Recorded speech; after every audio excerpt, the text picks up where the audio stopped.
Assalamualaikum warahmatullahi wabarakatuh. Gimana kabarnya semua? Semoga dalam keadaan sehat walafiat ya. Sudah kan semua sekarang dalam lindungan Allah Subhanahu wa taala. Jadi menjelang akan dilaksanakannya sidang PK yang akan terjadi besok pagi ya. Ini menarik untuk kita saksikan ya sebentar, siapa sih sebenarnya yang akan memimpin sidang itu gitu. Karena jauh tahun yang dulu ya, di tahun 2016 itu yang memimpin ini mengakibatkan 7 orang ini sekarang dimasukkan ke penjara gitu. Tapi kali ini kita kenalan yuk dengan hakim yang akan memimpin sidang itu sebentar ya. Jadi sebelumnya kita lihat dulu pernyataan dari ketujuh orang ini siap untuk mengajukan PK. Jadi gimana video selengkapnya sebentar? Ini dia. Nama saya Hadi Saputra. Saya bersedia untuk menandatangani kuasa hukum dan Pradi untuk mengajukan PK. Saya Supriyanto bersedia menandatangani kuasa hukum ke Pradi dengan sukarela. Saya Kesandi bersedia memberikan kuasa kepada Pradi dengan sukarela dan ikhlas untuk mengajukan PK. Saya Rivaldi, saya dengan sukarela memberikan kuasa saya kepada PN Pradi untuk mengajukan PK dan bantuan hukum. Sumpah sebentar ya, saya melihat mereka ini kok terharu gitu ya.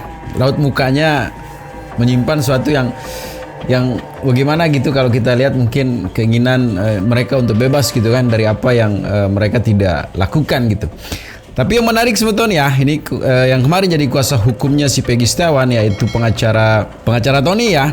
Ini menyatakan hal yang menarik juga terkait dengan apa yang terjadi di sidang PK besok ya. Ini dia videonya. Penyidik Polda Jawa Barat tidak akan bisa melengkapi alat bukti karena memang alat buktinya itu memang tidak ada. Kan kami sudah sering berteriak. Apa alat bukti yang dimiliki oleh penyidik ya, sehingga menetapkan kami sebagai tersangka.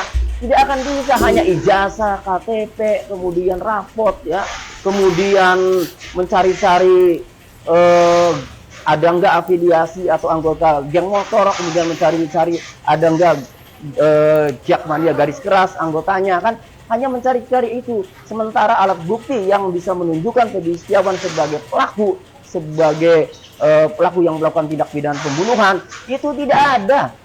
Kami jamin itu tidak ada. Jadi buat penyidik sudahlah ya. Penyidik itu seharusnya melakukan penyidikan atas kasus pembunuhan Vina Eki ini harusnya berangkat dari handphonenya Vina Eki. Vina punya handphone, betul. Eki punya handphone. Dalam putusan pengadilan itu ada. Diusutlah dari situ. Jangan ditutup-tutupi. Itu dari 2016 handphone Vina Eki nggak dibuka, CCTV nggak dibuka. Kalau itu dibuka, baru ketemu tuh pembunuh yang sebenarnya. Silakan ya, kalau nggak percaya, udah dibuka saja itu handphone percakapan atau riwayat handphone Vina Eki, kemudian CCTV-nya dibuka masih ada itu CCTV-nya. Tanyakan ke Pak Ibtu Rudiana itu. Jadi begitu ya, mohon maaf ya, antara ini kasus pembunuhan atau kasus Kalantas akan terlihat jelas dengan dibukanya CCTV, dibukanya HP milik Eki juga harus dibuka gitu kan. Ini akan menjadi suatu novum yang baru ya, ketika memang oke lah kalau mereka beranggapan bahwa kasus ini pembunuhan gitu, buktikan gitu. Kalau memang ini pembunuhan, buka CCTV, buka HP itu, nanti kita di situ kita tahu apakah ini memang kasus pembunuhan atau kasus Kalantas. Tapi yang jelas semeton dari semua saksi yang sudah dihadirkan, yang sudah kita saksikan bersama-sama, ini bahwa ini memang kasus asli murni ya Kalantas gitu. Ya tunggal lagi. Karena kita tahu sendiri bola terbelakang Eki kayak gimana waktu naik motor, terus waktu ada percakapan juga yang terjadi antara Widya, Mega dan Vina pada malam itu, akan menarik kesimpulan bahwa ini adalah murni kasus Kalantas gitu ya.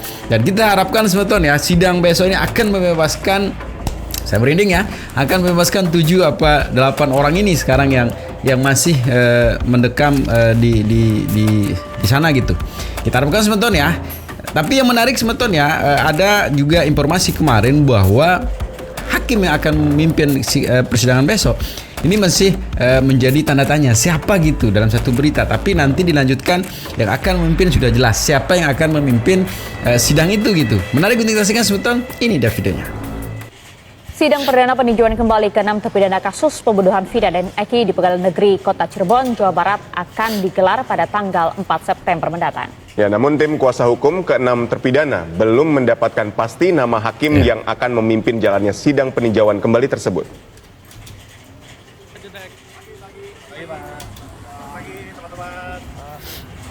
6 terpidana seumur hidup kasus pembunuhan Vina dan Eki pada tahun 2016 silam akan menjalankan sidang perdana peninjauan kembali di Pengadilan Negeri Kota Cirebon. Sidang perdana peninjauan kembali dibenarkan oleh kuasa hukum Rivaldi bahwa sidang akan diselenggarakan pada awal September. Namun pihak kuasa hukum belum mendapatkan pasti nama-nama hakim yang akan memimpin sidang tersebut.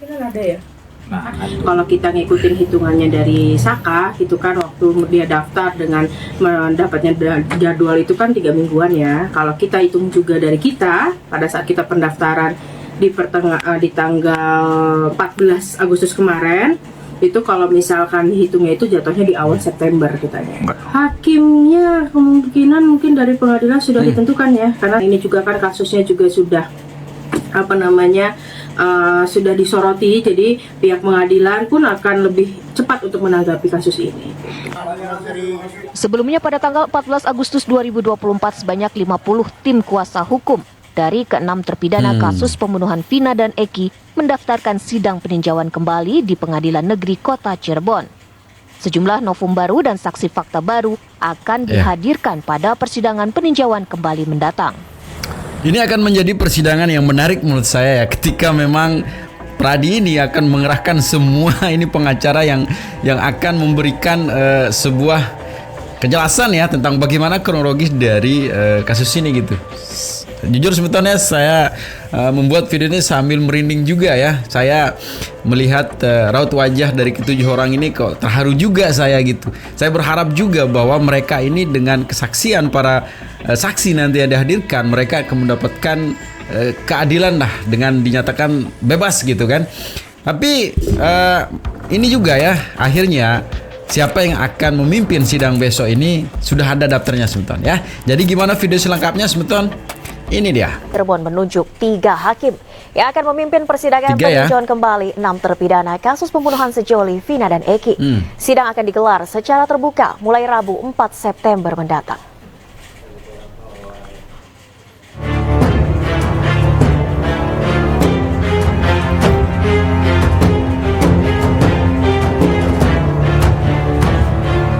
Ketiga hakim yang akan memimpin jalannya sidang antara lain diketuai oleh Ari Ferdian dan 2 hakim anggota yakni Galuh Rahma Esti dan Rizka Yunia. Selain menunjuk 3 hakim, Pengadilan Negeri Kota Cirebon juga telah menentukan ruang persidangan yakni ruang cakra. Sidang sendiri akan digelar secara terbuka pada Rabu 4 September mulai pukul 10 pagi. Sementara itu, salah satu kuasa hukum terpidana kasus pembunuhan Vina dan Eki mengaku sudah mempersiapkan materi memori PK dan saksi fakta. Nah, untuk harapan ke depannya untuk para majelis, hakim nanti ya, ataupun nanti hakim MA yang akan melihat memori kami ini, saya berharap mereka itu akan lebih teliti meninjau dari mulai BAP, dakwaan, tuntutan hingga putusan banding dan putusan kasasi.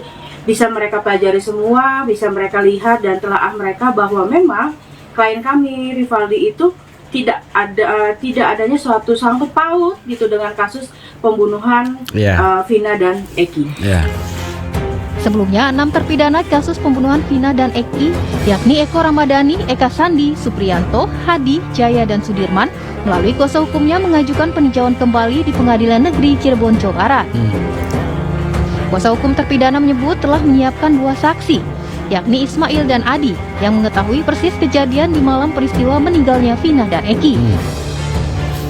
Lebih dulu, terpidana bebas kasus pembunuhan Vina dan Eki, Saka Tata, telah rampung menjalani sidang peninjauan kembali di Pengadilan Negeri Cirebon dan masih menunggu hasil yang rencananya akan keluar dalam 3 bulan ke depan. Dari Cirebon, Jawa Barat, Miftahudin, iNews melaporkan. Jadi gitu ya, kita harapkan semeton ya, apa yang kita harapkan bersama yaitu kebebasan dan keadilan ditegakkan itu secepatnya lah. Ayo warga Cirebon yang hadir tuh, karena status persidangan itu terbuka loh tuh hukum ya. Saya kalau dekat Cirebon saya pasti datang di situ ya. Ayo untuk bagaimana memberikan support juga ya kepada baik pengacara maupun nanti yang akan bebas di situ ya. Tapi menarik juga untuk kita saksikan semeton ya. Jadi pertanyaan kita juga, siapa sih sebenarnya yang menjadi hakim dulu waktu persidangan pertama di 2016. Jadi kita kenalan lebih dekat semeton ya. Ini dia. Ini sosok hakim ketua kasus Vina Cirebon tahun 2016 lalu, Etik Purwaningsih. Etik Purwaningsih memimpin sidang vonis Saka Tatal di Pengadilan Negeri PN Cirebon. Dalam sidang pada 2016 lalu, dirinya bertugas bersama dua hakim anggota, yaitu Suharyanti dan Ina Herlina. Kini, Etik Purwaningsih menjabat sebagai Ketua Pengadilan Negeri PN Kebumen. Sebelumnya, Etik Purwaningsih bertugasi di PN Cirebon sekaligus sebagai Hakim Ketua dalam persidangan kasus Vina Cirebon. Bukan hanya Etik Purwaningsih yang sudah pindah tugas, Ina dan Suharyanti pun juga sudah pindah. Selain menangani kasus Vina, ternyata Etik Purwaningsih juga pernah menangani kasus yang cukup viral, yakni menjatuhkan hukuman kebiri kepada predator seksual Dian Ansori. Nah itu menarik ya. Tapi mungkin yang akan jadi nanti menjadi saksi ahli di situ, ini orang yang luar biasa juga ya, banyak sekali mungkin akan masuk di situ, Pak Susno, terus yang lain-lain gitu kan. Tapi coba kita dengarkan ya bagaimana sih Abang Reza nanti mungkin akan menjadi saksi juga di situ, saksi ahli ya. Menarik untuk kita saksikan statement dari Abang Reza ya. Ini dia. Saya konsisten mengatakan bahwa kasus Cirebon ini menjadi sedemikian berantakan akibat kerja-kerja penegakan hukum yang terlalu mengandalkan pada keterangan saksi dan menihilkan atau meminimalkan nilai penting bukti saintifik. Itu titik kritik saya. Karena itu saya yakin betul bahwa sesuatu yang akan bisa mengubah ritme pertandingan atau bahkan mengubah skor pertandingan adalah bukti saintifik. Apa bukti saintifiknya? Misalnya uji DNA. Kalau memang ada senjata,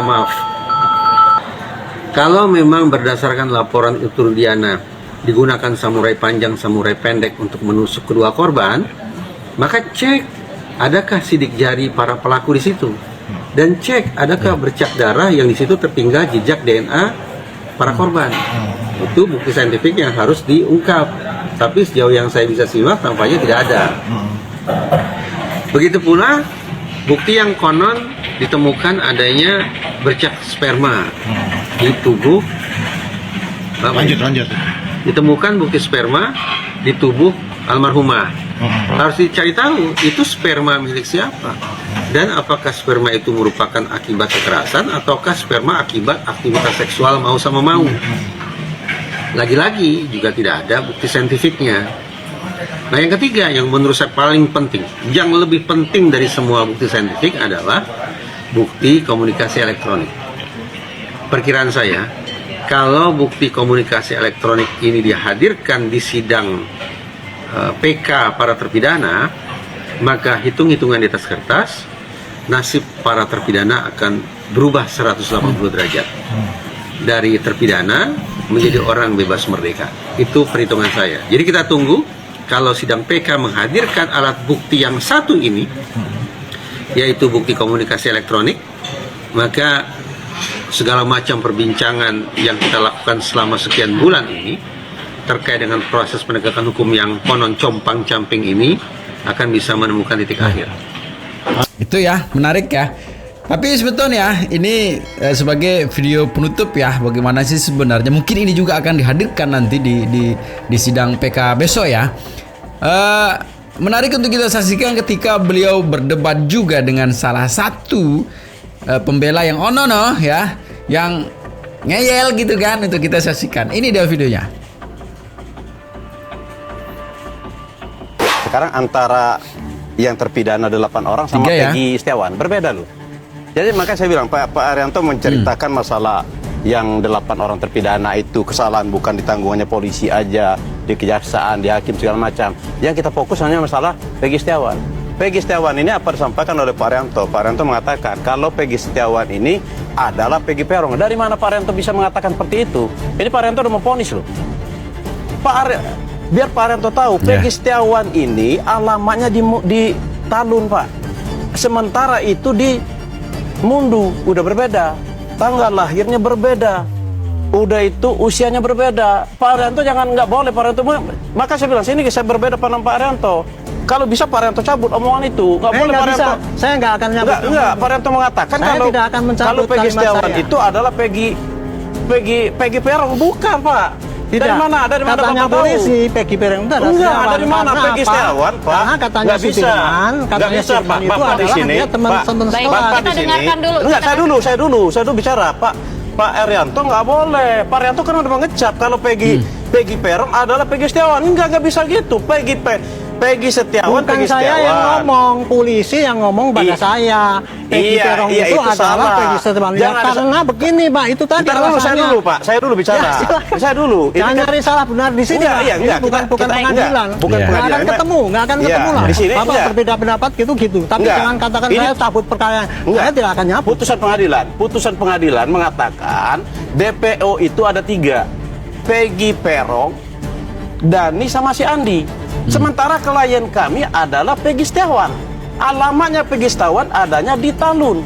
Peggy Peron itu adanya di Mundu. Tanggal lahirnya berbeda, ciri-cirinya berbeda, tingginya berbeda. Sekarang mari kita sama-sama polisi. Maksud saya kita gunakan kekuatan kita. Bagaimana kita mencari Peggy Peron yang pelaku ini. Jangan kita hanya masalah ini aja. Gitu loh. Kami sangat mendukung. Makanya saya bilang, saya berulang kali saya sampaikan. Saya tidak ikhlas yang ngebunuh itu berkeliaran. Kalau memang Peggy Setiawan membunuh, kita penjarakan. Tetapi di sini saya lihat bukan Peggy Setiawan. Itu, maka saya bilang sama Pak Arianto, saya berbeda pandang sama Pak Arianto. Oke, baik. Jadi segitu saja video semeton ya. Kita harapkan sih ini sidang akan terjadi besok pagi ya. Ini sih statusnya terbuka. Yuk warga Cirebon hadir yuk untuk memberikan support kepada perjuangan, juga membantu perjuangan para hakim-hakim ini gitu kan, untuk biar jujur di situ, karena kita tahu sendiri bahwa pengacara dari Pradi ini juga luar biasa sekali di situ ya. Kita juga akan memberikan support ke situ ya. Jadi 100% dari video semeton ya, jangan cepat termakan hoax, selalu jaga persatuan dan kesatuan serta persaudaraan kita, dan jangan nakal juga tuh ya, karena sedikit nakal bisa berakibat fatal. Jadi segitu saja video semeton, semoga videonya bisa memberikan informasi terbaru tentang perkembangan kasus Vina. Assalamualaikum warahmatullahi wabarakatuh.